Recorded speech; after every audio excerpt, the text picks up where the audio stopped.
I'd like to welcome everybody to today's Dibble Second Wednesday webinar. I am especially honored and excited for our speaker today, and I'll share a little insight with you, and that is Dr. Hawkins was actually my professor many, many years ago in university. And so it's my honor to be able to introduce him and today's topic. So today we're going to be covering the dating recession insights from the 2025 national. So go ahead and back up, Kim, so that I can read it. Uh, anyways, a little bit farther back. One more. There we go. Insights from the 2025 National Dating Landscape Survey. So, like I mentioned, Dr. Hawkins is going to be our speaker. Um, uh, and he is currently an affiliated scholar with the Whitley Institute at Brigham Young University. But before we hand the reins over to Dr. Hawkins, just wanted to cover a couple of housekeeping items.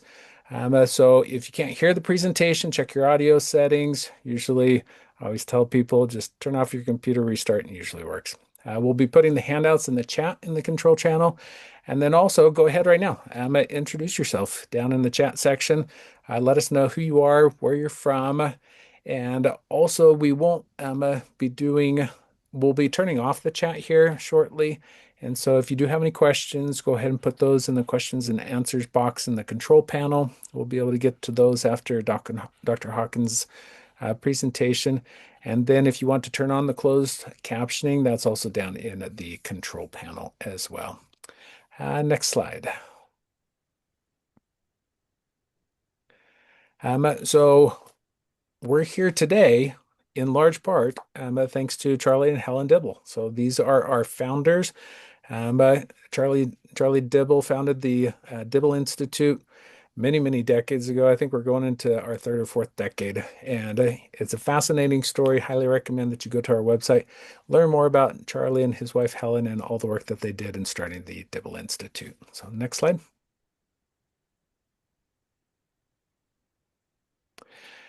So thanks to all of you on this webinar, as well as many others in the 2023-2024 uh, fiscal year, we estimate that thanks to you, because we don't do direct services, but thanks to you, we served approximately 116. Well, I'm going to round up 117,000 youth in all 50 states and actually in several countries around the world.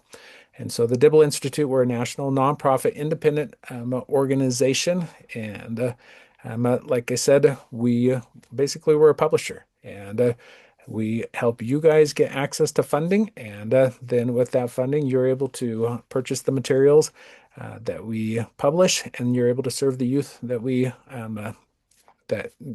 able to actually bring those materials and that information to the young people. So next slide. So our mission is empowering youth and young adults with skills to build and sustain healthy interpersonal and romantic relationships. Next slide. And very much we believe in research. It's one of the reasons why we reach out and support people like Dr. Hawkins.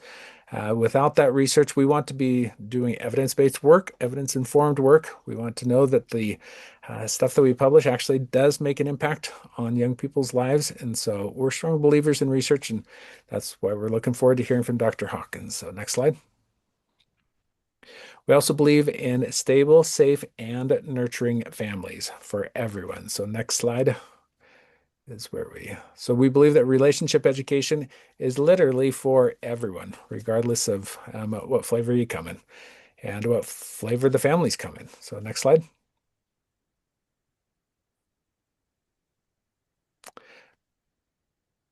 And so now, like I said at the beginning, it's my honor to be able to turn over the time to Dr. Hawkins, my former professor. And we're going to have him start sharing his screen so that he doesn't have to keep saying what I do. Next slide, Kim. Next slide. So yeah, I think Alan, you can now share your screen so that we are able to see your presentation, and I'll turn the time Okay. over to you. I'll do that in just a minute. I'll Okay. just do a brief hello to everyone out there. I'm very grateful to the Dibble Institute for inviting me to present some of this research to this particular group. I think this is a really important group to speak to out there who work in very important ways with the youth. And we're going to focus today on what you might call the dating landscape and some of the real challenges that are out there for youth and young adults these days in figuring out how to do this dating thing. I have to tell you just a little bit of the background for this research that we're doing.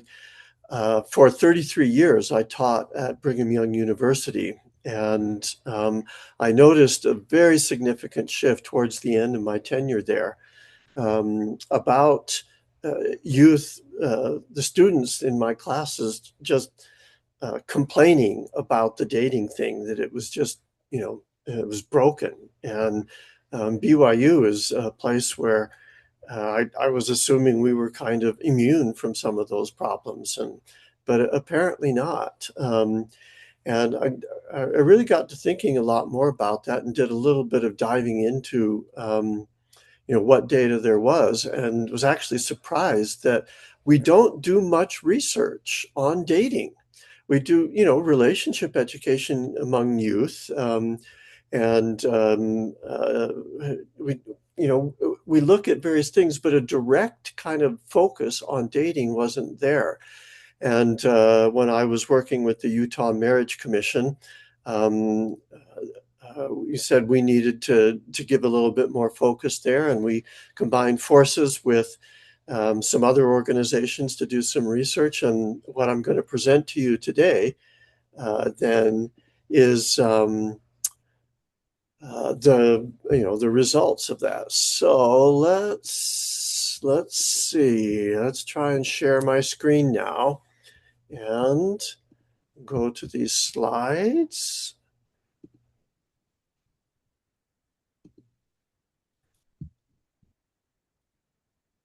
And let's put it on presentation mode, and we'll go back to the beginning here. So, Aaron, let me know if you're not seeing those slides, Oh, but I. yeah, looks great. All right, thank you. So, together with the Utah Marriage Commission, the Institute for Family Studies, and the Wheatley Institute at Brigham Young University, we sponsored an original survey in 2025 that we called the National Dating Landscape Survey. And I was really excited to see the results, and I was surprised by some of the results that we had. And I want to present those to you and talk about what I think some of the implications are, especially for those of you who are significantly involved in this relationship education space for youth and young adults. The driving question behind this was, how functional or dysfunctional is the modern dating system for marital formation for young adults? Now, I want to make a distinction here between casual dating and more serious dating.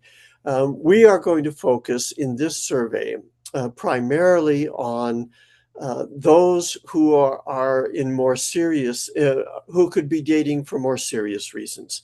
And I'll explain that in just a little bit. But I heard so often from young people that the dating system was broken. I said, let's go take a look. You tell us what you are experiencing. And so here's what we've learned. Now, our survey had 5,275 respondents. We targeted a little bit older age range than some of you are probably working with. We wanted to learn about the dating experiences of those who are in their sort of what I'll call the prime serious dating years. And so we start at 20, say, let's go 22 to 35. Some of what I say, I think, would still be applicable to those younger dating experiences, but I just want to make sure that you're aware of that. And even more than that, we targeted primarily those who expect to marry someday.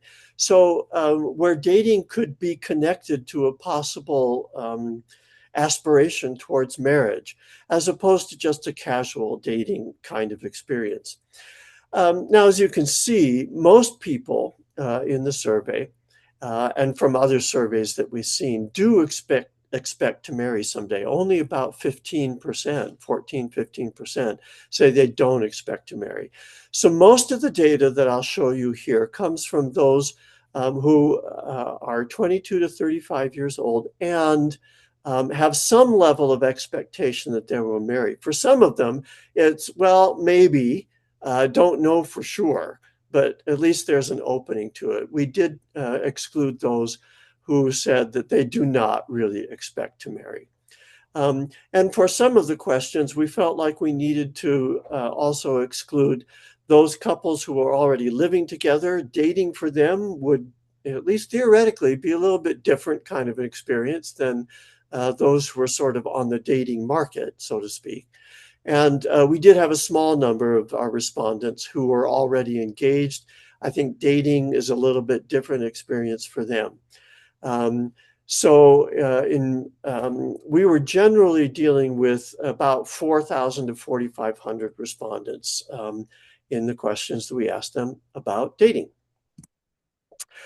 I want to talk to you first before we get into the dating questions, but I'll just give you a little bit better sense for, so when we say marital expectations, what are we talking about here? We asked them specifically, what age do you expect to marry, if you expect to marry? And this is one that really surprised me. This was unexpected. What this graph is showing is that the timeline for marriage for these people is pretty steady. It's 5 to 6 years out, regardless of how old you are, whether you're 23 or 25 or 6 or 28 or 31. The average expected age of marriage is 5 to 6 years out, regardless of what age group you are in. I call this the marital horizon, borrowing from some research from my colleague, Jason Carroll. That marital horizon is out there in the future, and it increases, or the age at which you expect to marry seems to stay at about 5 to 6 years, suggesting to me that dating and marriage are not as intimately connected in people's heads as we might think. It seems to be out there a little ways. And so that's one of the things that I think we need to keep in mind, is that the marital horizon may be further out for dating couples than we might think. One other thing I wanted to understand about that is how salient is the concept of marriage. And this surprised me because, okay, that marital horizon is out there several years. On the other hand, almost half on average, both men and women, and regardless of age, were reporting that getting married was among their top priorities during this time in their life. Just a little bit under half. And so it's not like it's a distant thought for them. It just seems to be, in terms of space, in terms of time, it seems to be out there. But in terms psychologically, it's something that they are very interested in at this time in their life. And again, the gender differences were not particularly significant in this question, and frankly, on almost all the questions that we asked. And the age group didn't matter very much either for this. All right. Well, let's start with a basic question here. And that's just, how often are you dating? This surprised me. I mean, I'm not sure I should have been surprised. We don't have a lot of data on this.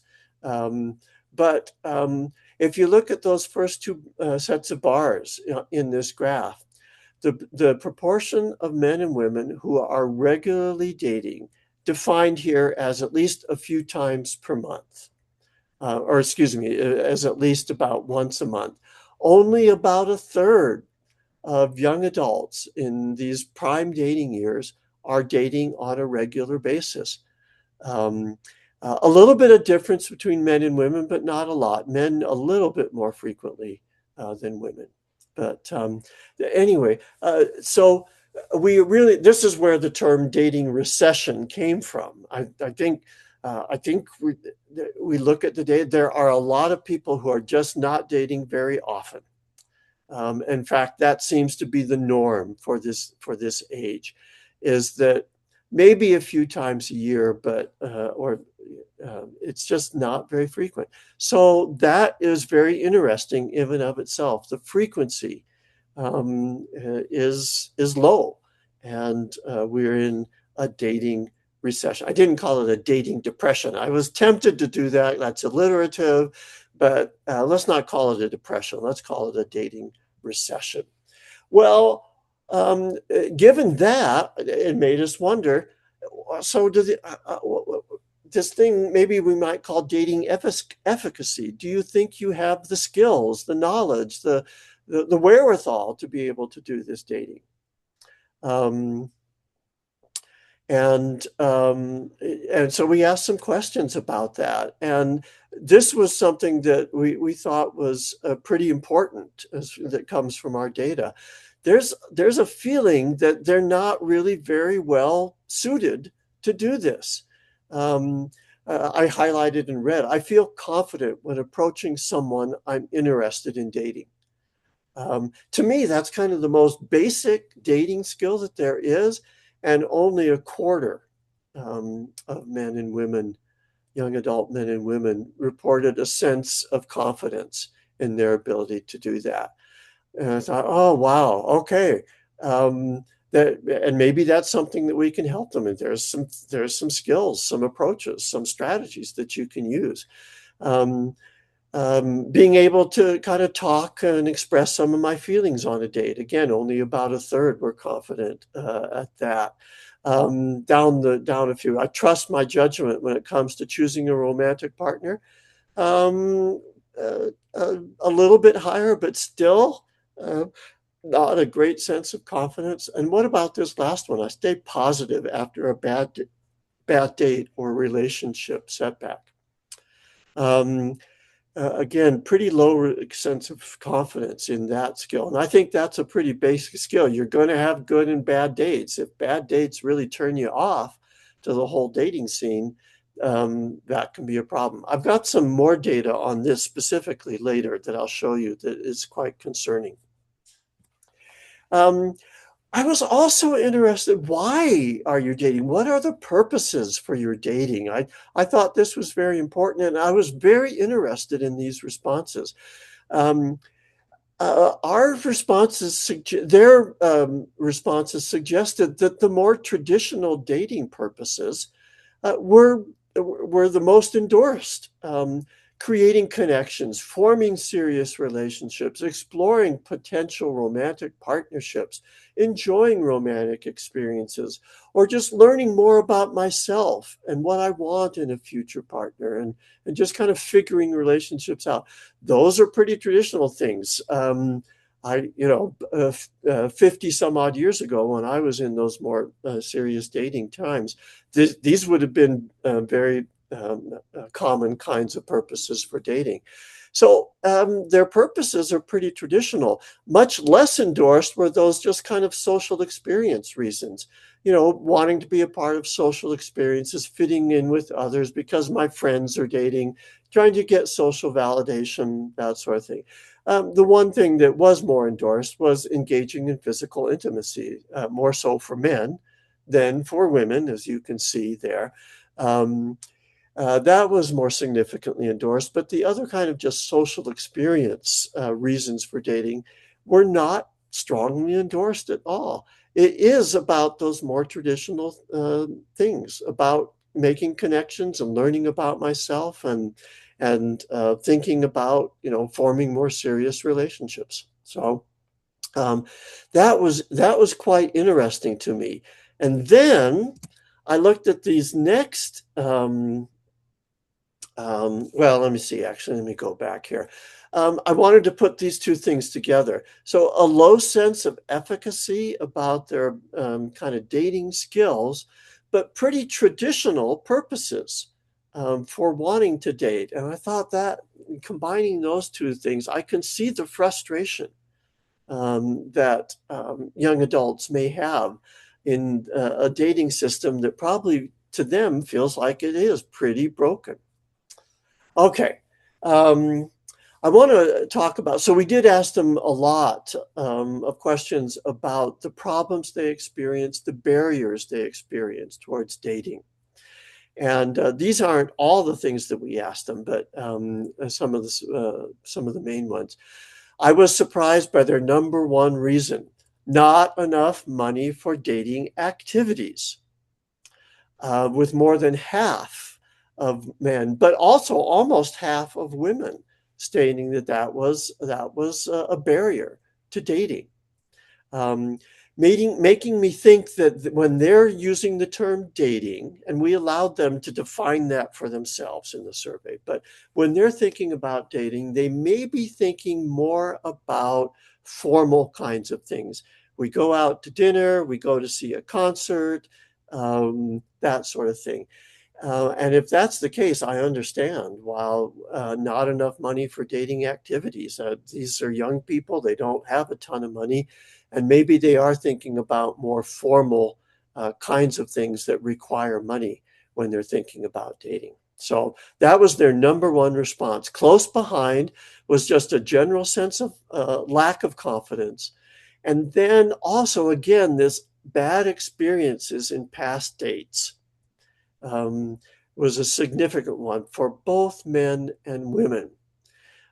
So, those were the leading things. Then there's some other things in there. Just the social component of dating can be challenging for quite a few of these young adults.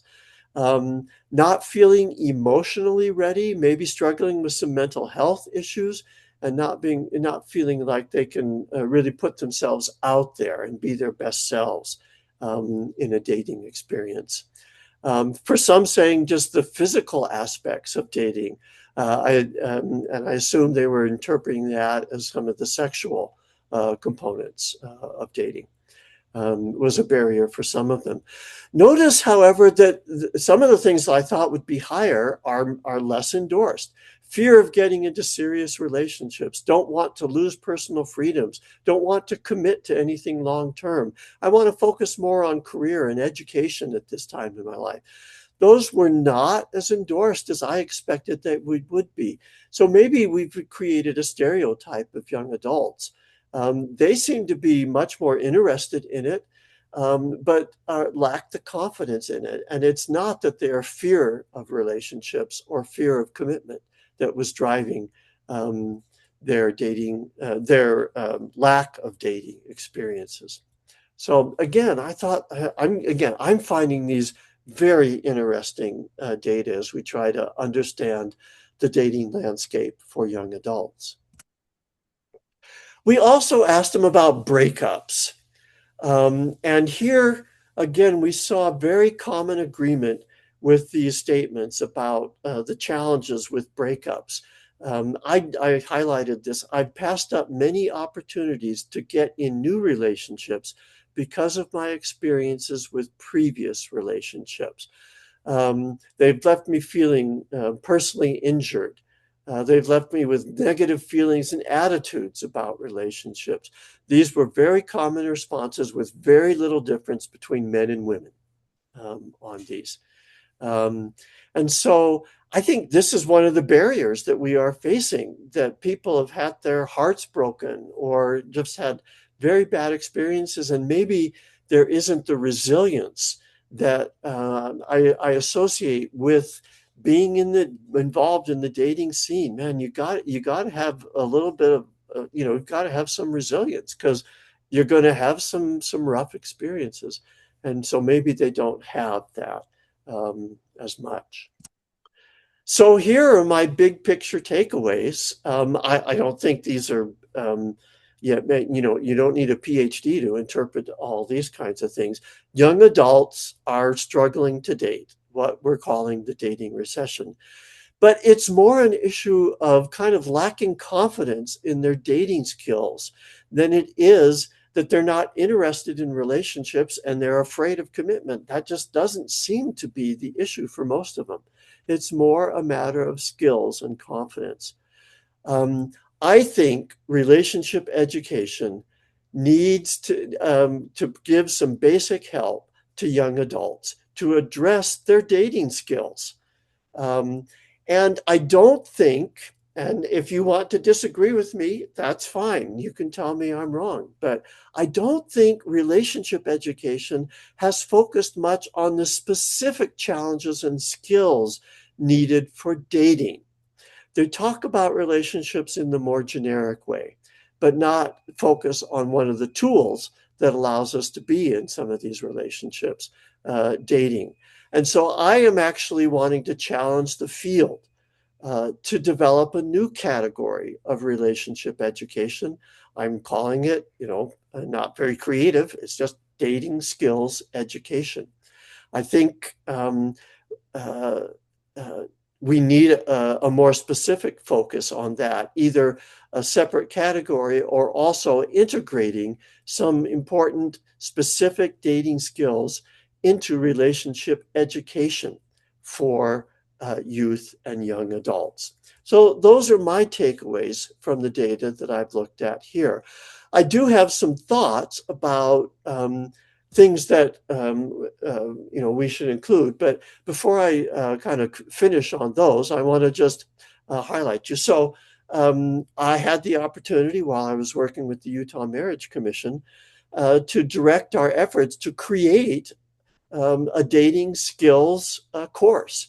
This is an online course that we created, and we think it's unique, but we call it Dating Ready, Healthy Dating for Young Adults. And it's 14 brief modules or 15, 16 brief modules on lots of different things that you need to know, from kind of getting your own head together and being ready uh, for the dating experience, to how do you meet people and how do you behave on a date, and just a whole set of things toward and then what if things get more serious, then what, and what if you actually start thinking about marriage, then what, and so we asked an expert in this area, Dr. Brian Willoughby, to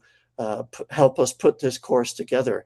And so we have an online course, and we are actually trying to put some significant effort now into marketing this out there. Anyway, so can it be done? I sure hope so. And this was our attempt at the Utah Marriage Commission to make a resource on this available for youth and young adults. It is available outside of Utah. It comes with a fee, a cost outside of Utah.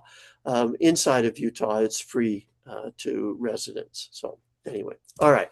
But if you're going to build your own course, or if you're going to integrate more dating skills into your relationship education resource, here's some things I think it's important for you to think about. First of all, they said that money. Excuse me. I want to actually do a couple of things first. I think about how you could offer creative dating experiences, maybe boot camps where you actually practice the skills and get a little bit of a confidence boost.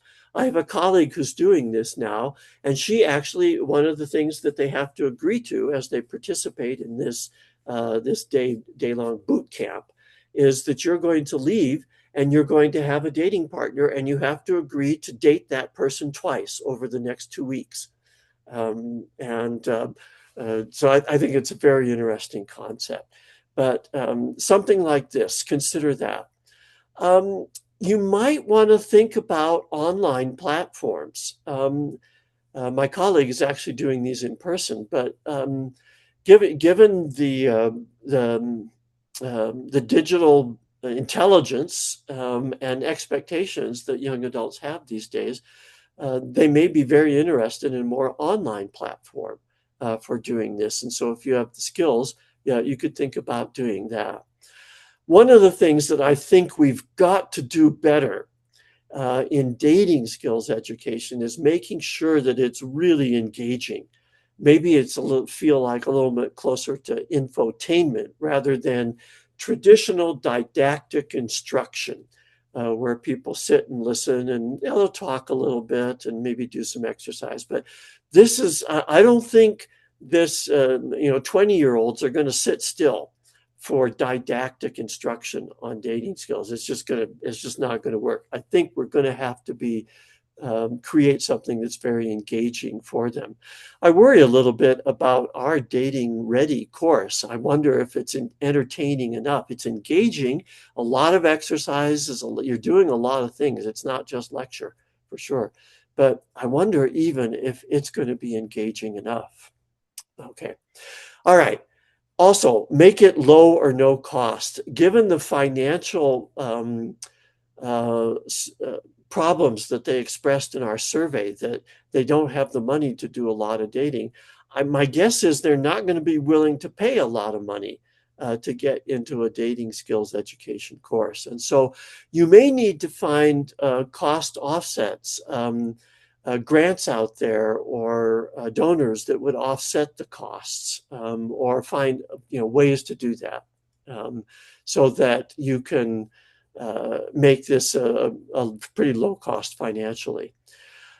We didn't get this from our survey, but I'm wondering if peer educators who are going through the process might not be a good choice to lead these educational experiences.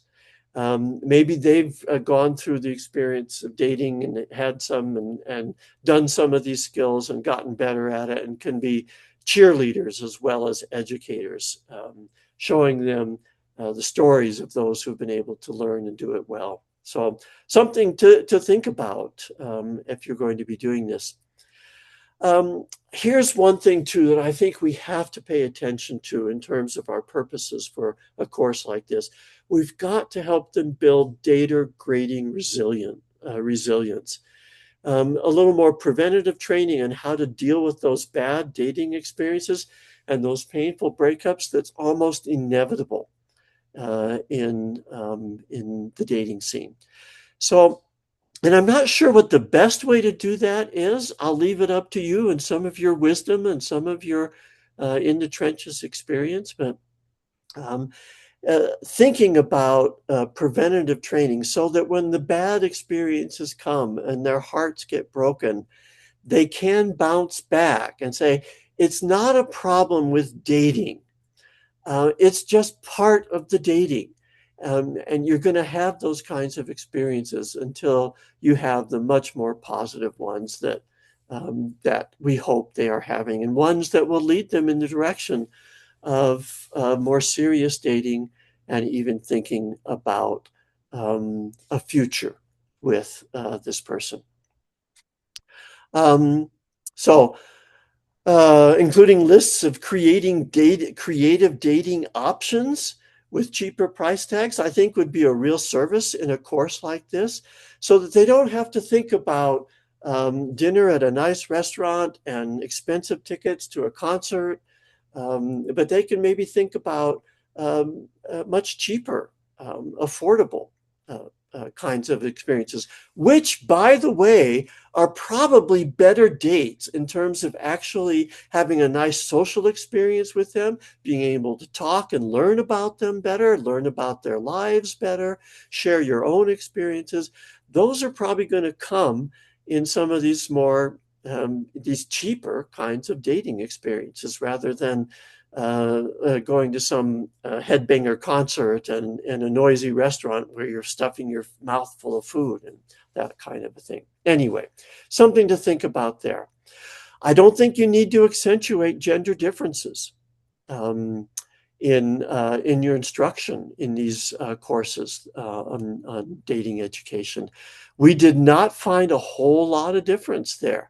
And you can acknowledge little kinds of things, but I would not accentuate that, because we found it was pretty similar for both men and women.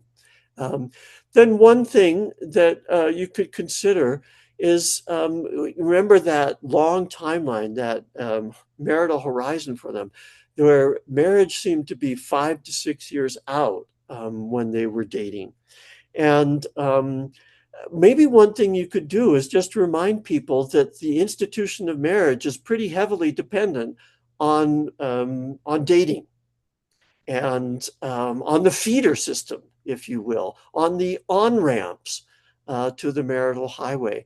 And say that dating is very much connected to an aspiration which most of them have, which is to find a wonderful person to share life with. So those are some of my thoughts. And so I will stop sharing now and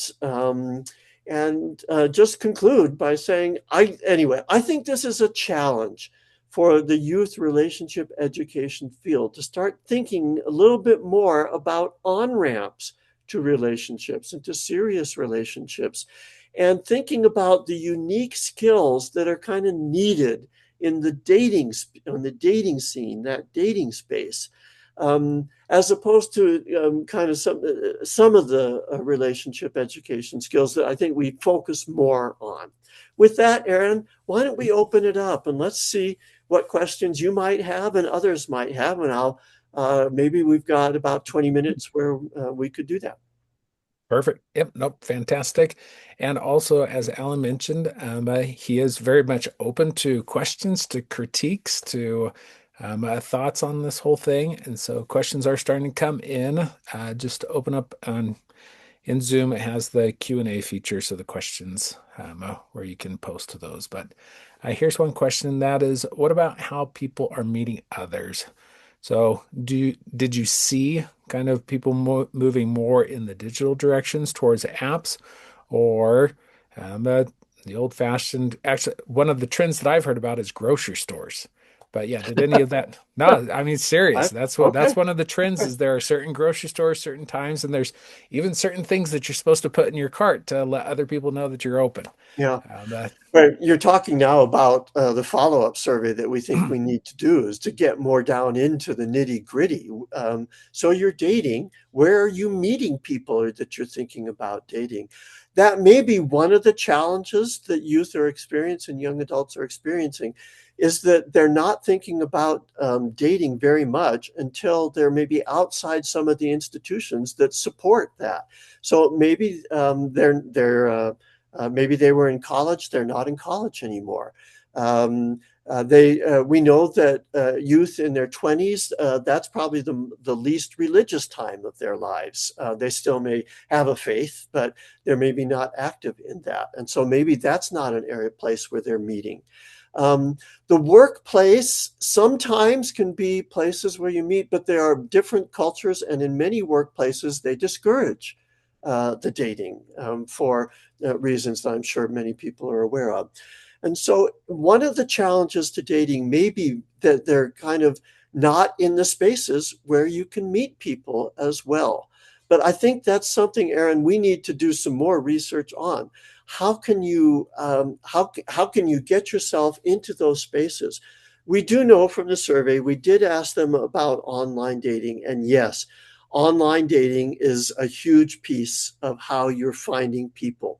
Um, there are a lot of most people who are trying to date are doing that, but most people who are doing that are not finding it very productive and easily get discouraged with it. And so, my own sense, here I'm speculating, Aaron, is that people are going to have to develop a more hybrid system of meeting people to have better dating experiences. Hybrid meaning online, yeah, let's go there. There, you never know, but not depending on that system. And if I had a magic wand, Aaron, that still worked, mine is broken, and I can't. It's the operating system is well past what anybody knows these days, and it's just broken. But if that magic wand was still working, I would reinvent the Yenta system, the matchmaking system. Um, we thought that maybe online matchmaking thing was going to do that. And it's just, I think the evidence now is that it's not a particularly good matchmaking system. Exposing you to a lot of different people, yeah. Matchmaking, no. And so, anyway, those are my thoughts about that question. Yeah, unfortunately, it's turned into more of a money-making It's, system for the people who have created the yeah, apps. yeah, And I don't want to lump them all into the same boat, but also, unfortunately, more of them are interested in engaging you in their platform than helping you and to they are. become engaged with somebody else and start dating somebody else. And then you also run into the problem of paralysis by analysis. When you have so many choices, then it's easy to get overwhelmed. And you always have the FOMO of maybe if I just swipe one more time, then the perfect person is going to show up. And so it's treacherous to say the It is. least. It's a tough format. Again, I think Right. it's going to be part of the dating scene, Right. but I think Right. we're going to have to develop, these hybrid ways of meeting people and to date.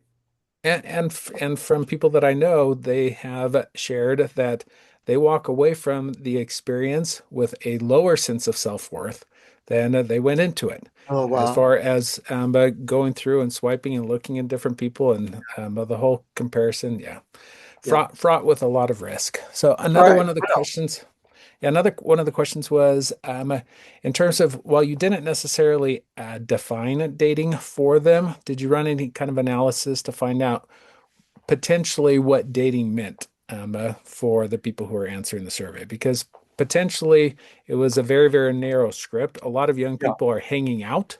Yep. And so in the olden days, we would consider some of their hanging out as a date, but they may not because if they think that it's some grandiose thing, it's like, no, I haven't gone on a date in over a year because I haven't spent $500. Well, I'm going to go back to my slides here. Wait a minute. All right. Let me get my slides back up.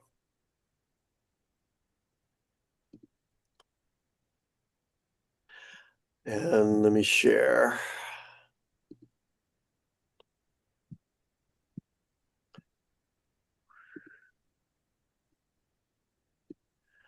Okay, I'm going to go back to my slides here. I want to go back to this dating purposes slide to answer that question. My best answer is we didn't ask some direct questions that would get it. But when I saw this, I thought maybe we're not so far off. When they said these are the things that I'm looking for when I'm thinking about dating, creating emotional connections, serious relationships, exploring potential romantic partners, learning about myself and what I want for a future partner, personal growth, figuring out relationship goals.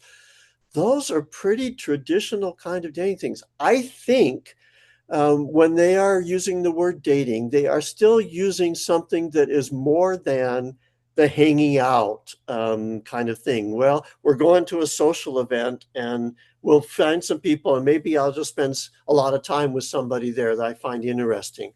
It doesn't sound to me like they're doing that. Again, they're not endorsing in terms of dating, they're not endorsing just dating to be a part of activities and fitting in with others. And my friends are doing it, so I guess I have to do it.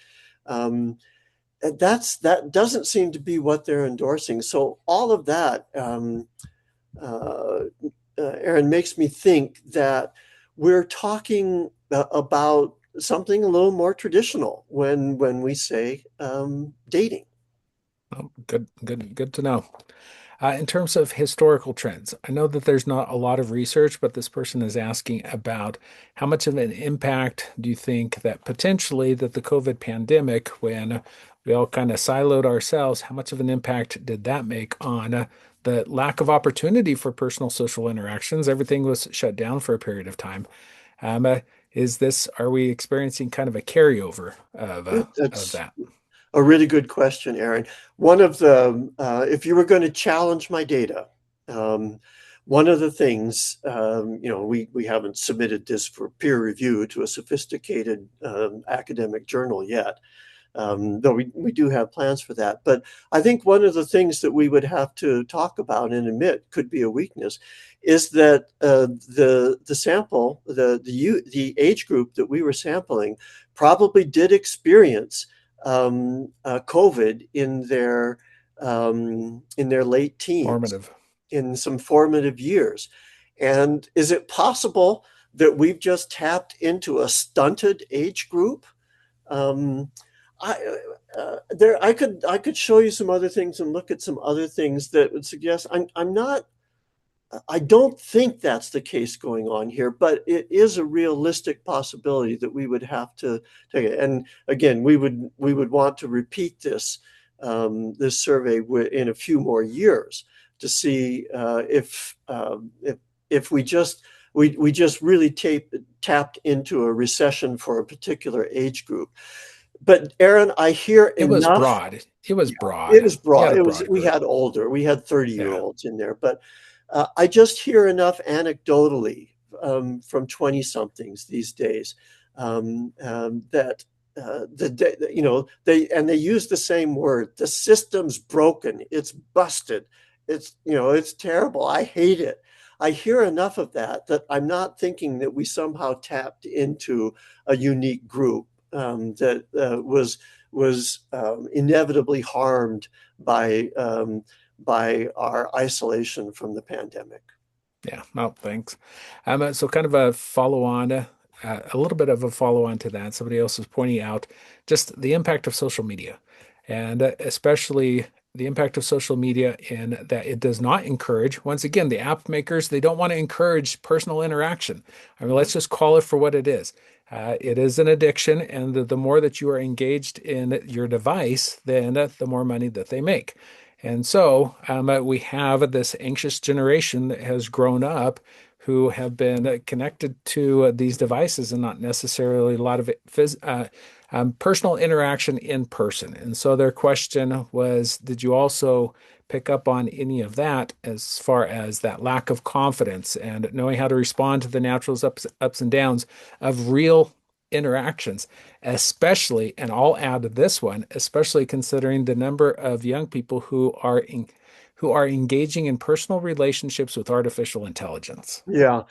We're actually doing a survey about artificial intelligence and dating and young adult relationships, where that's one of the things that we did not include in this survey. We just thought it was too big. We were going to do our own survey. So the Wheatley Institute is doing that. So stay tuned for that. But, because I do think artificial intelligence could be used in some very positive ways to help you strengthen your dating skills. So, dear chatbot, would you help me rehearse my dating skills and critique me on that? And, I think they could be used. I don't know how effective they would be, but I think that's a possibility. But I also think they could be used to create an artificial comfort zone that would actually make it even harder for you to date a real person, who may have bad breath occasionally and says some dumb things occasionally, and seems to have, yeah. Anyway, I think that can be a real. We don't have good data on that yet. We do know that they get really frustrated really fast with online dating apps. Yeah. Just to follow up on the whole critiquing thing, that's actually one of the things that I'm hearing that is preventing a lot of people from asking others out. Because back in the day, back in my day, these things did not exist, and you could fall flat on your face asking out a whole bunch of young women, developing your skill set.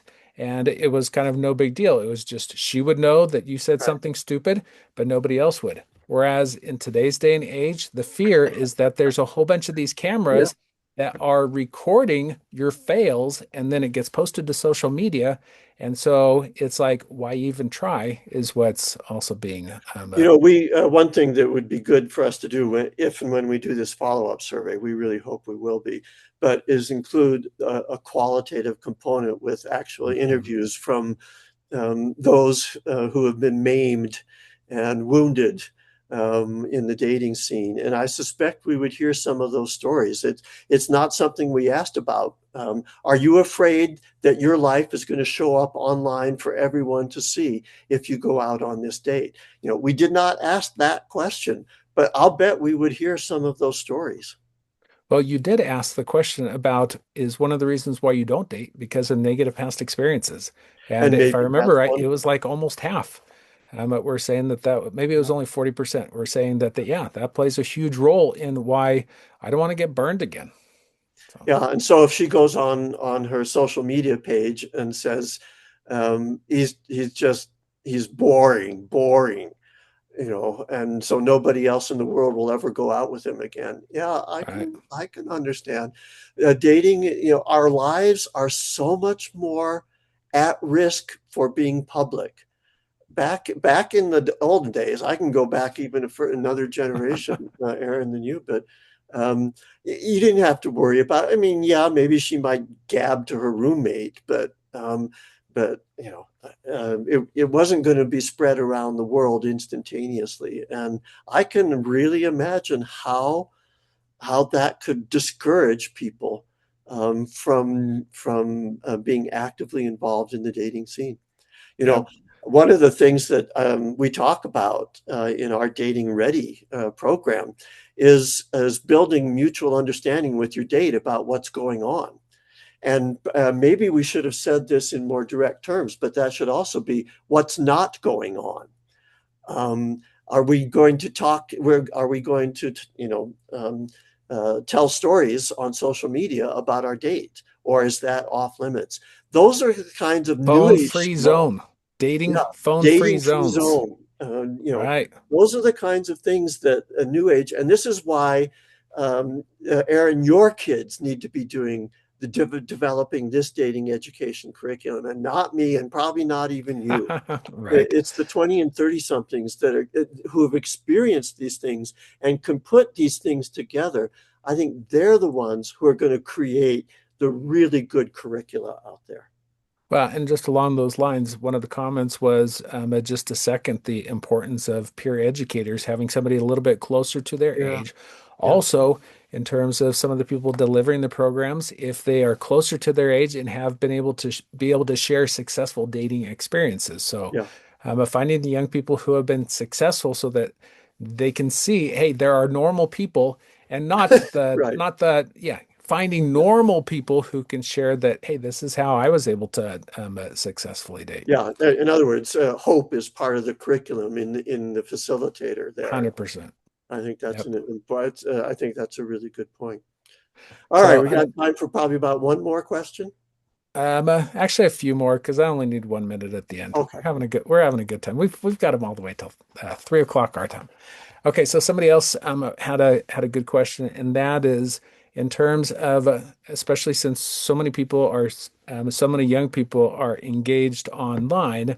Do you have any thoughts or tips on how to do in-person interactions, live in-person trainings, etc., to help them to engage in real life, and maybe talk a little bit about what your colleague is doing in terms Yeah. of that. And that's where my mind goes immediately is that I think there is a market. I'm not saying a financial market. I suppose it could be, but a real market need out there for these kind of active dating training kinds of things that where you could actually practice these skills in a pretty safe environment. And that's what my colleague is doing. She brings them together. She brings them together in these aren't huge groups. I think if I remember correct, it's about 30 people, and they break the ice on some things, and then she gives them some really basic kinds of pointers of things. And then they do a little bit of speed dating kinds of thing, getting to know each other, but also practicing some of the skills. And then at the end of the day, she actually has some couple therapists that help her run this, and the couple therapists get together right at the end, and they pair these people up and say, okay, you're going to date each other twice, at least twice for the next 2 weeks. Um, and then then you get back together and process and do some things. And she's having great experiences with it. They don't all end up, finding their true love. Most don't continue the dating, but they really feel like, okay, I've been in an environment where I'm getting my feet wet.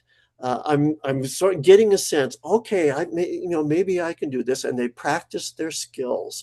And maybe we need those little, first step kinds of experiences to give people a better sense.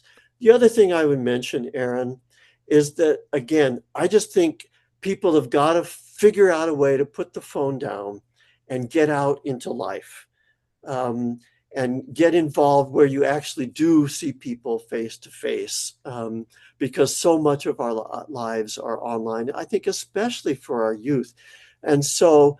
And I do think the youth are learning this, and I think this next generation, whichever X, Y, Z, Q, P, whatever this next generation is going to be called, is going to be a little bit smarter about the digital world, and they're going to figure out that um, that you got to have a real life as well as a virtual life. Right. So kind of a follow-up with to that, and that is for those who are on the call who are working further upstream with the younger population, especially some of those who are using like our Love Notes program, Relationship Smarts Plus. What specific skill areas or delivery approaches do you believe are the most critical to strengthen in response to this dating recession so that we can help prepare this next cohort that's going to be entering Good. into that age group? I would. I think there's a lot of expertise out there, probably a lot of expertise in all of those who are participating in the webinar today. And so I'll just throw out a couple of things, and I don't know that my ideas would be better, but two things in particular that in terms of skills that maybe you could help prepare them for, in kind of youth relationship education settings. Number one, um, is how do you actually approach people that you're interested in? What do you do? What do you not do? It's probably as big what you don't do as what you do. And uh, and helping them with that and giving them practice. One of the things we know is that this generation's young youth, their social skill, they take a little longer time developing their social skills than your generation did, Aaron, or mine. And so actually helping them with that. How to do it exactly, I don't know. I'm an egghead ivory tower academic. I'm now much more in the practitioner world, but that's not my strength. And I think there's a lot of other strength out there. How do you help them do that? The second thing, Aaron, would be, and I think we do have some real experience, and some of our curricula deal with this, and that is developing more resilience in Mhm. their social world.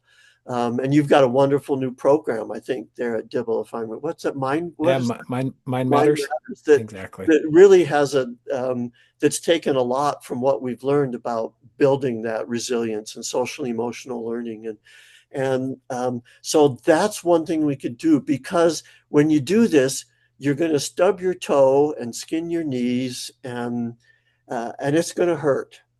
And we've got to get better at helping our youth, learn how to put a patch over that scab. And, Yep.